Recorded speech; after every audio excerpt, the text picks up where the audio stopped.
सर्व सहयोगांनी मी आधी सांगितलं आहे की शास्त्रीय संगीत समजलंच पाहिजे, कारण हे ओंकार आहे. आणि जेव्हा तुम्ही शास्त्रीय संगीत त्याची रागदारी ऐकता तेव्हा आपोआपच चैतन्य व्हावं लागतं आणि ते तुमच्या कुंडलिनीत इतकं परिणामकारी असतं. आधी सहजच ते सगळं घटित होतं. इतकंच नव्हे, पण परदेशात जिथे जिथे सहयोग आज 16 देशात आहे, सगळीकडे मी त्यांना आपण सगळ्यांनी शास्त्रीय संगीत शिकलं पाहिजे म्हणून सांगत असते. आणि सर्व लोकांनी ते संगीत शिकण्याचा पूर्ण प्रयत्न केलेला आहे. इतकंच नव्हे तर न समजताही आत्म्याचं संगीत असल्यामुळे ते सगळे अगदी तल्लीन होऊन जातात. तसंच आज भारतवर्षात जेवढे सहयोगी आहेत त्यांनी आपलं शास्त्रीय संगीत पूर्णपणे उचलून धरलं पाहिजे, कारण ती माझ्या हृदयाची गोष्ट आहे. हे आत्म्याचं स्वरूप आहे जे प्रगट रूपाने वाहत आहे. सगळ्या कलाकारांचा मान केला पाहिजे आणि ह्या कलेचा मान केला पाहिजे.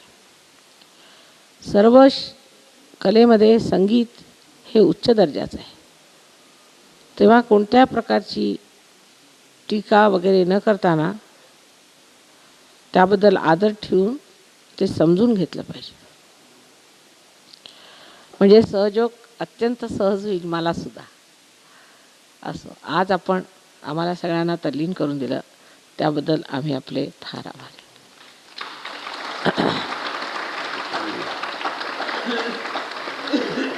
काल मी नागपूरच्या सर्व मंडळींना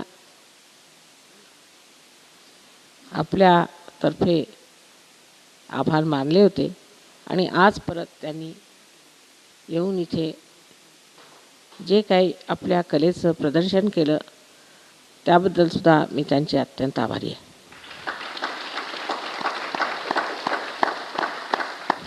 त्याशिवाय उद्या आपल्या साऊथ इंडियातून आलेले चिट्टी बाबू, त्यांचा विशेष अट्टहास हा कि माँ आपके सामने मुझे ज़रूर बजाने का है, ते आलेले आहेत आणि त्यांचंही संगीत आपण समजून घेतलं पाहिजे. तेही फार उच्च प्रतीचं आहे.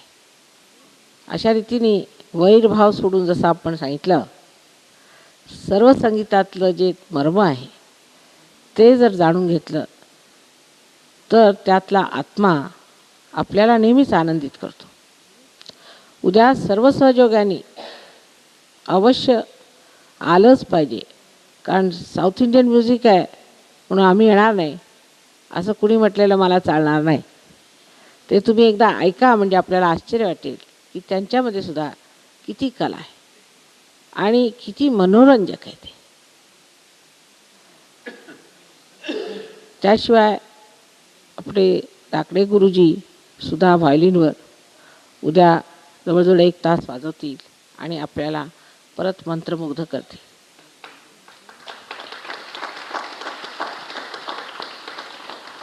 मी आपल्याला सुद्धा उद्या सगळ्यांना आमंत्रण देते की कृपा करून सर्वांनी यावं आणि ते संगीत ऐकून घ्यावं आणि समजून घ्यावं. त्यांनी आपल्या संगीताची साकारणी होऊ शकते आणि त्यांच्याही संगीताची होऊ शकते. त्यांचे जे ज्याला आपण जसं म्हणतो ताना आहेत किंवा त्यांचे जे आलाप आहेत, त्यांचा जो ढंग आहे, जसं तुम्ही पंजाबी ढंग घेतला, बनारसी ढंग घेतला महाराष्ट्रात, तसा थोडासा मद्रासी ढंग घेतला तर काही हरकत नाही आणि तो अत्यंत सुंदर असतो. अशा रीतीने आपल्याला एक समग्रता मिळवता येईल आणि आपण पारंगत होऊ शकतो त्या. तर उद्या सगळ्या सहयोगांनी जिथे जिथे असतील सगळ्यांनी आलंच पाहिजे. उद्याचा विशेष कार्यक्रम आहे असं समजलं पाहिजे. ते इतक्या लांबून तुमच्या आईची प्रतिष्ठा वाढवण्यासाठी मद्रासहून इथे आलेले आहेत. ते फार जगप्रसिद्ध आहेत. तेव्हा तुम्ही सर्वांनी येऊन त्यांचा मान केला पाहिजे. आपण सर्वांनी येऊन इतके दिवस माझ्या वाढदिवसाला